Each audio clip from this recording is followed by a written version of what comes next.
Hi guys, ito pong kami Diggs Vlog. Magbibigay tayo ng price update ngayong February 4, 2026 para sa mga kot-koting guys na ating nabili sa Divisoria, Manila. Guys, itong ipapakita natin, itong mga presyo ng mga gamikindi o iba't ibang klaseng mga kot-kotin na ating pinamili sa Divisoria, Manila guys. Yan, ito ipapakita natin ang mga presyo guys ng mga binili natin ng mga paninda. At kung gusto nyo guys, kumita or naghanap kayo ng mga pagkakakitaan ngayong 2026, ito panoorin nyo itong ating video at mga presyo ng ating bibigay ng mga gamikindi o iba't ibang klaseng mga kot-kotin. Mag-umpisa tayo dito sa gummy worm. Yan guys, yan, gummy worm.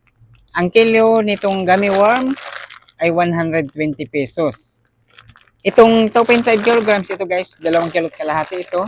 Nagkakalaga ito ng 300 pesos sa Divisoria, Manila. Gummy orange. Guys, ang kilo ng gummy orange, 108 pesos. Yan. Itong 2.5 kilograms or 2 kilot kalahati na itong isang bag, nagkakalaga ito ng 270 pesos sa Divisoria, Manila. Ito naman ang gummy shark or gummy dolphin. May ibang tawag nito guys. Ang kilo naman nito ay 108 pesos. Yan. Ang isang bag or 2.5 kilograms, nagkakalaga naman ito na 270 pesos sa presyong Divisoria, Manila guys. Ito naman, jelly beans. Ang kilo nito, 108 pesos. Ang 2.5 kilograms or itong isang bag ay nagkakalagaan nito ng 270 pesos guys. Yan, oh. Ito 270 pesos to. 2 kilot kalahati. Ito naman ang gummy sushi.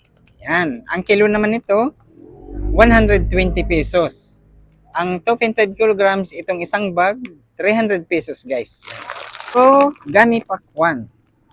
Ang isang kilo naman itong gummy pakwan ay 120 pesos. Yan.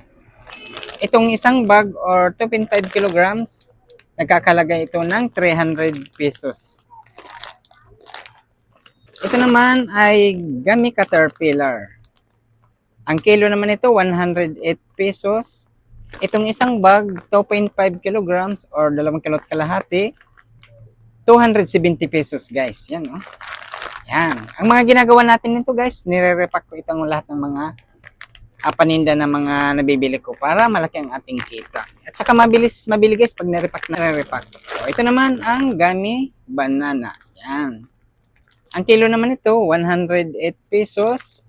Itong isang bag or 2.5 kilograms, 270 pesos guys ito. 270 pesos ito. Yan. Gummy banana. Beans. Yan. Itong sweet beans, ang timbang nito, 7 grams lang to guys. Or, yan, 7 grams. Kung tawagin natin ay 3/4 kilo. Ang presyo naman ito, 100 pesos guys sa Divisoria, Manila. Peanut brittle. Yan, peanut brittle. Ito, kalahating kilo lang to. Itong dalawa, 1 kilo nito guys. 1 kilo. Ang presyo naman ito sa 1 kilo ng peanut brittle, 150 pesos. Yan. Pinakamabili, pop beans. Yan. Kung tawagin natin ay patani, 160 pesos guys ang presyo nito, 1 kilo. Cornet, 160 pesos ang presyo, 1 kilo. Corn. Bear nuts or peanut garlic. Ito 1 kilo, 160 pesos. Yan, sa Divisoria, Manila guys. Di ko lang alam sa inyong mga lugar kung magkano ang ganitong 1 kilo. O, dito naman tayo sa bear nuts. Ito spicy guys, yan, magkaiba. Yan. Ito spicy. At ito naman yung garlic flavor. Yan. 160 pa rin ang kilo nito. 160 pesos din guys ang kilo nitong bear nuts at spicy flavor. Minimalus. Yan, maliliit lang guys. Maganda ito ripakin, mabili. Yan. Itong isang bag, 680 grams lang siya. 120 pesos guys ito. Ito, malaki. Ito, 110. Parang nasa 680 grams din to ang timbang nito. Yan. 110 pesos guys. Yan, repakin nyo lang yan para malaki ang kita natin. Ito naman sprinkles, 1 kilo. Yan. 170 pesos guys itong sprinkles. Yan. Ganun din repakin lang natin ng maliliit. Yan, may mga video tayo dyan na sa pagre-repack natin ito para malaki ang ating mga kita. Yan. Sprinkles. Tapos, ito naman, nips. Yan. Guys, ang kilo nito medyo mataas ang kilo ngayon nitong 280 ang isang kilo nito guys. Ito kalating kilo yan. Yan o. Kalating kilo. 140. Kasi 280 ang isang kilo. Yan. Punta naman tayo dito sa iba pang mga mabibiling mga kot-koting guys. Ito ang sib-sib. Yan o. Yan, sib-sib. Ito, 5 balot. 300 pesos guys. Yan o. Yan. Ang bintahan ko nito, 10 peso isang piraso. Yan o. Pag nabinta natin to, aabot ito ng 500 pesos guys. O 300 ang kunan natin. 2 bag ang ating tubo. O, nasa discard nyo na yan guys. O diba? At meron pa tayong ito guys, meron itong mabili ito. Ang tawag nito ay Big Boy. Yan. Yan, Big Boy ang tawag nito. Yan. Yan, kagaya din ng sib-sib na pinakita natin kanina, isang bag, 300 pesos din ang isang bag. O, nung sib, itong Big Boy. Wala, 2 na lang, nirepack ko na yung iba. Kaya, kasi itong mga pinapakita ko, ito yung mga mabibili sa ating mga kababayan. Yan. Ito pa yung mga mabibili, ito yung mga panila natin. Chicken spicy, bangus, vinegar. Pritong manok, yan. Ito ang presyo nito guys, yan 120 pesos sa Divisoria Manila. Para-pares lang, 120 pesos ang mga presyo nito guys. Yan. O binta natin, nasa sa inyo, 10 or depende sa inyong mga lugar kung magkano inyong mga presyo nito. Yan, yan, mga mabibili yan. Itong mga pinapakita natin guys, mga mabibili yan sa gustong-gusto ng ating mga kababayan. O, di may mapapakita pa tayo. Ito naman guys, ang tinatawag na crawfish. Yan.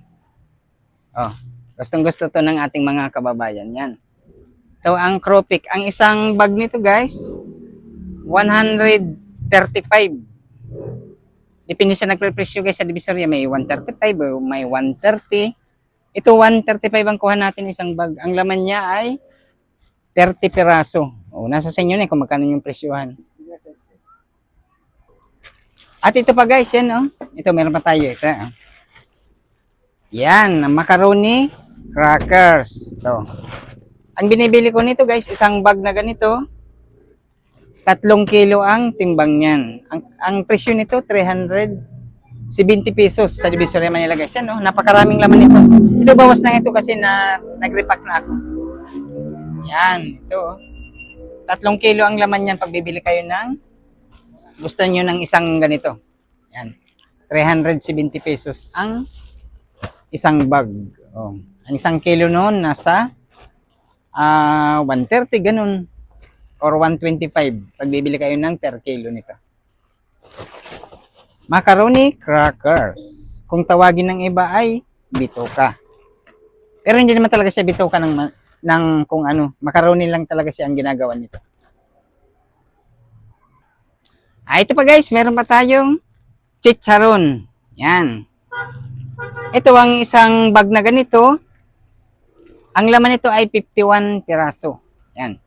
Ang presyo nito, 500 pesos guys sa Divisoria Manila. Yan, Binta nyo ang bintahan ko nito, 15. Or depende sa inyo guys kung magkano inyong mga bintahan nito. Chicharon. Yan. Yan. Isang balot nito ay 500 pesos. Ito, meron pa tayo ito. Utap. Yan. Mga ganito. Yan, Yan, mga utap. Pilipit, utap, at saka itong mayroong linga. Yan. O, diba? So, bintahan ko nito namin 8 pesos. Yan, mga 8 pesos. Yan, mga utap. Malalaking utap yan. Di ba? Yan ang mga hinahanap nating mga kababayan ngayon, guys. Kasi masasarap ang mga ganito pag nagkakape ka, kahit nag-i-snack ka, ito, masasarap to. O, ito ba, mayroon pa tayo yan, no? Ang tawag nito? Puto Seco. Yan. Ayan ang mga gustong-gusto hinanap ng ating mga kababayan.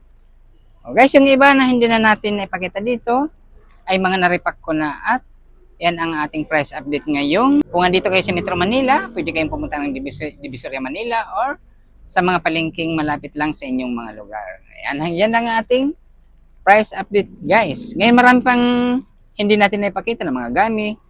Mga naripak na natin kasi yung ibang mga hindi na natin naipakita. At yun ang ating mga presyohan ngayon sa mga kotkotin ngayong. Kung kayo guys, gusto nyo magtinda ng mga kotkotin, at yan ang mga presyo na ating naibahagi at pwede nyong panoorin kung mga baguhan pa lang kayo, pwede nyong panoorin ito sa ating video sa Gabinix Vlog para alam nyo kung paano mga pagre-repack, ang ginagamit natin mga plastic at kung magkano mga presyo ng ating mga paninda or mga kotkotin na ating gustong pagkakitaan. Guys, mabili ang mga ganitong mga kotkotin sa ating mga kababayan. Lang guys, ang ating mga presyohan yan, binibinta lang natin yan ng mga, halimbawa, mga gamit candy, mga repack natin, may 5 piso, may 20 pesos, o mas maganda panoorin yung mga video natin dyan sa ating mga video para alam niyo kung paano natin or paano ninyo prepresyohan at paano ninyo re-repackin. Kasi hanggang dito na lang, yan ang ating price update ngayon. February 4, 2026. Hi guys, meron pa pala itong DE Fish Cracker yan. Oh. Yan. Ito ang tinatawag na DE or Fish Cracker Original. Yan. Ito ang isang ganito ay kalahating kilo. Ito guys. Ang isang kilo nito ay nagkakahalaga ngayong February 4 ng 160 pesos guys. Yan. Oh. Sa Divisoria Manila na presyo yan guys. Yan. Ako nire-repack ko to ng pakunti-kunti para, ang presyohan ko nga ito, 5 piso lang guys pag nire-repack ko para kayang-kaya ng ating mga kabayan. Eh, kailangan re-repackin natin ng mababang presyo lang para kayang-kaya ng ating mga kabayan ang mga mabilis mabili at malaki ang ating tubo. Ayan. Guys, nagpapasalamat tayo sa lahat ng mga subscribers at lahat ng mga viewers ng Gabinix Vlog. Thank you guys. Kung magustuhan nyo mga ganitong klaseng video, please like, share, and subscribe at gawin nyo rin para lahat tayo ay kumita. Thank you guys. Bye. Gawin nyo rin para kayo din ay kumita. Kung magustuhan nyo guys, subscribe nyo at i-share.